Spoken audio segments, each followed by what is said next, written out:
नमस्कार साथियों, infusion notes के यूट्यूब चैनल पर आपका स्वागत है। इस सेशन में जनरल साइंस के 25 महत्वपूर्ण क्वेश्चन देखेंगे साथियों। ये सभी क्वेश्चन उन सभी प्रतियोगिता परीक्षा के लिए समान रूप से उपयोगी होंगे जिनमें जनरल साइंस पूछी जाती है, चाहे एसएससी हो, रेलवे हो, दिल्ली पुलिस हो या रीट हो। ये सभी क्वेश्चन साथियों एनसीईआरटी की जो पुस्तकें हैं 6 से लेकर 10वीं की, उनमें से तैयार किए गए हैं। पीडीएफ का लिंक है साथियों डिस्क्रिप्शन में डाल दिया जाएगा, वहां से आप आसानी से पीडीएफ डाउनलोड कर पाएंगे। मेरे द्वारा किया जा रहा ये प्रयास आपको पसंद आए तो इस सेशन को लाइक व शेयर जरूर कीजिएगा। इन्फ्यूजन नोट्स की यूट्यूब चैनल को लाइक व सब्सक्राइब कीजिएगा। पहला क्वेश्चन आपके सामने है, आपसे पूछा गया है पीजीए यानी फास्फो गिल्सरिक अम्ल संबंधित है, तो आंसर होगा हरित लवक के स्ट्रोमा भाग व हरित लवक की अप्रकाशिक अभिक्रियाएं होती हैं उसे संबंधित रहेगा। हरित लवक के स्ट्रोमा भाग व हरित लवक की अप्रकाशिक से क्या संबंधित है? फास्फो गिल्सरिक अम्ल का संबंध है, जो आपसे पूछा गया था। इंपॉर्टेंट क्वेश्चन है साथियों, पूछा जा सकता है। अगला क्वेश्चन आपके सामने है, प्रकाश संश्लेषण को प्रभावित करने वाले आंतरिक कारक कौन कौन कौन है? तो आंसर होगा पर्णहरित है।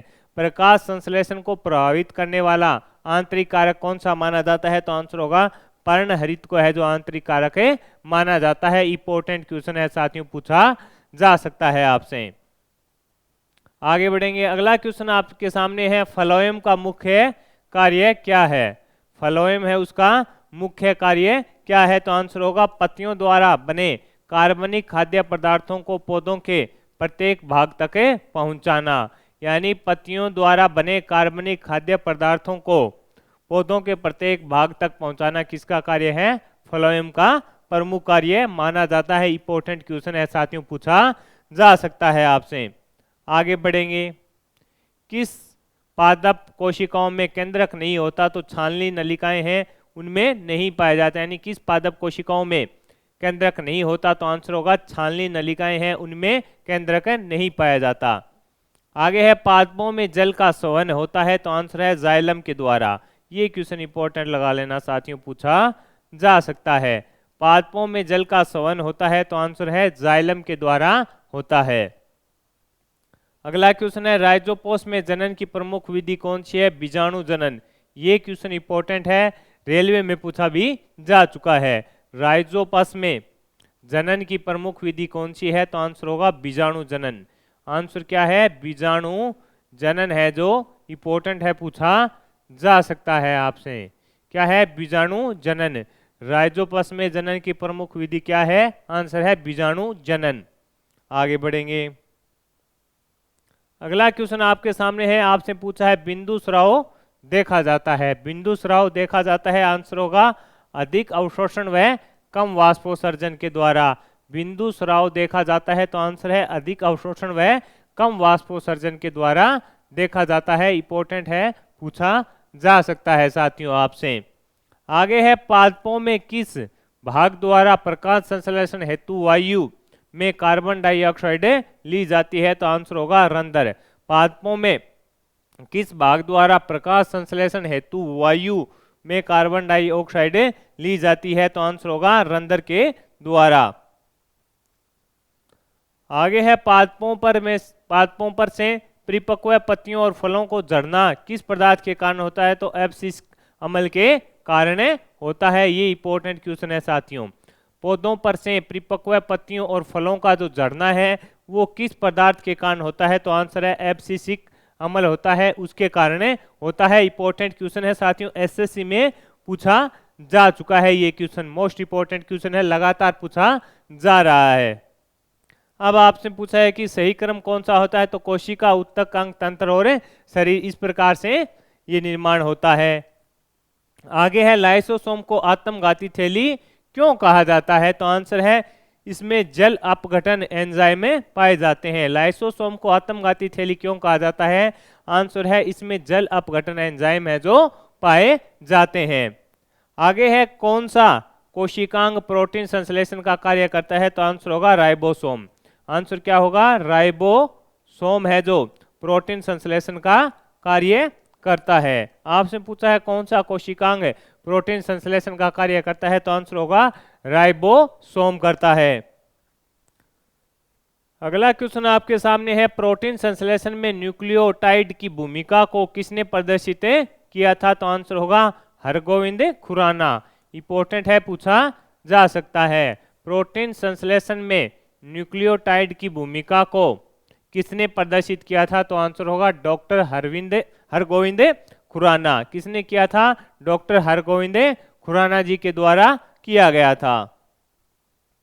आगे है कोशिका, जो कि एक त्रिस्तरीय आवरण है, निर्मित है प्रोटीन तथा फास्फोलिपिड के द्वारा। प्रोटीन तथा फास्फोलिपिड के द्वारा। इंपॉर्टेंट है, पूछा जा सकता है।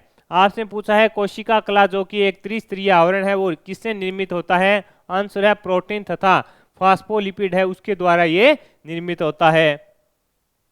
क्रिस्टी की सतह पर पाए जाने वाले असंख्य सतह कण क्या कहलाते हैं? ऑक्सीसोम। ये इंपॉर्टेंट है और रीट में पूछा जा चुका है साथियों। जो रीट का एग्जाम हुआ था उसमें पूछा जा चुका है। क्रिस्टी की सतह पर पाए जाने वाले असंख्य सतह कण क्या कहलाते हैं? ऑक्सीसोम कहलाते हैं। अगला क्वेश्चन आपसे पूछा है, थाइलोकेइड पाए जाते हैं तो ग्रेनम में पाए जाते हैं। किसमें पाए जाते हैं? थाइलोकेइड किसमें पाए जाते हैं? तो आंसर होगा ग्रेनम में पाए जाते हैं। इंपॉर्टेंट क्वेश्चन है, जो एनसीईआरटी की पुस्तकों में मोस्ट इंपॉर्टेंट क्वेश्चन है साथियों, वो मैं आपके साथ शेयर कर रहा हूं। आगे है, पीठिका में पाए जाते हैं तो आंसर होगा प्रकाश संश्लेषण, राइबोसोम व डीएनए। पीठिका में पाए जाते हैं प्रकाश संश्लेषण, राइबोसोम और डीएनए।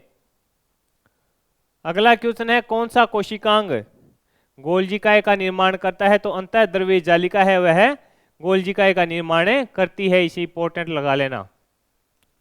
आपसे पूछा है कौन सा कोशिकांग है जो गोल्जिकाए का निर्माण करता है? आंसर होगा अंतःद्रव्यी जालिका के द्वारा है जो इसका निर्माण होता है। आगे है, चिकनी अंतःद्रव्यी जालिका के लिए असत्य कथन कौन सा है? यह प्रोटीन संश्लेषण का कार्य करती है। यह असत्य कथन है। किसके लिए? चिकनी अंतःद्रव्य जालिका के लिए असत्य कथन कौन सा है? यह प्रोटीन संश्लेषण का कार्य करती है। अगला क्वेश्चन है, कोशिका द्रव्य व केंद्रक के मध्य पदार्थों के परिवहन का कार्य अंतःद्रव्य जालिका के द्वारा किया जा सकता है। रीट में पूछा जा चुका है ये क्वेश्चन साथियों, इंपॉर्टेंट है। आगामी प्रतियोगिता परीक्षा में पूछा जा सकता है, कोशिका द्रव्य व केंद्रक के मध्य पदार्थों के परिवहन का कार्य कौन करती है? अंतःद्रव्य जालिका के द्वारा किया जाता है। अगला क्वेश्चन है कि राइबोसोम की खोज किसने की थी? तो आंसर है क्लॉड ने की थी। किसने की थी? क्लॉड के द्वारा है जो की गई थी। रिक्तिकाएं तथा कुंडलिकाएं पाई जाती है तो आंसर है गोल्जिकाएं में पाई जाती है। अगला क्वेश्चन आपके सामने है, प्रत्येक तारकाएं में कितने तार केंद्र पाए जाते हैं? तो आंसर होगा 2। प्रत्येक तारकाएं में कितने तार केंद्र पाए जाते हैं? तो आंसर होगा 2 तार केंद्र पाए जाते हैं। किस कोशिकांग की झिल्ली को टोनोप्लास्ट कहा जाता है? तो आंसर होगा रिक्तिका को। किस कोशिकांग की झिल्ली को टोनोप्लास्ट कहा जाता है? तो आंसर होगा रिक्तिका की जो झिल्ली है उसको टोनोप्लास्ट कहा जाता है। आगे है, पादप कोशिका में भोजन किस रूप में संचित होता है? तो स्टार्च के रूप में संचित होता है। पादप कोशिका में है जो भोजन किस रूप में संचित होता है? स्टार्च के रूप में संचित होता है। तो साथियों, इस सेशन में 25 महत्वपूर्ण क्वेश्चन जो जनरल साइंस के थे वो मैंने आपके साथ शेयर किए। ये क्वेश्चन साथियों एनसीईआरटी की पुस्तकों में से तैयार किए गए हैं। आपको यह सेशन पसंद आया है तो इसे लाइक व शेयर जरूर कीजिएगा। इन्फ्यूजन नोट्स के यूट्यूब चैनल को लाइक और सब्सक्राइब कीजिएगा। अपने दोस्तों में भी इसे जरूर शेयर कीजिएगा। धन्यवाद साथियों।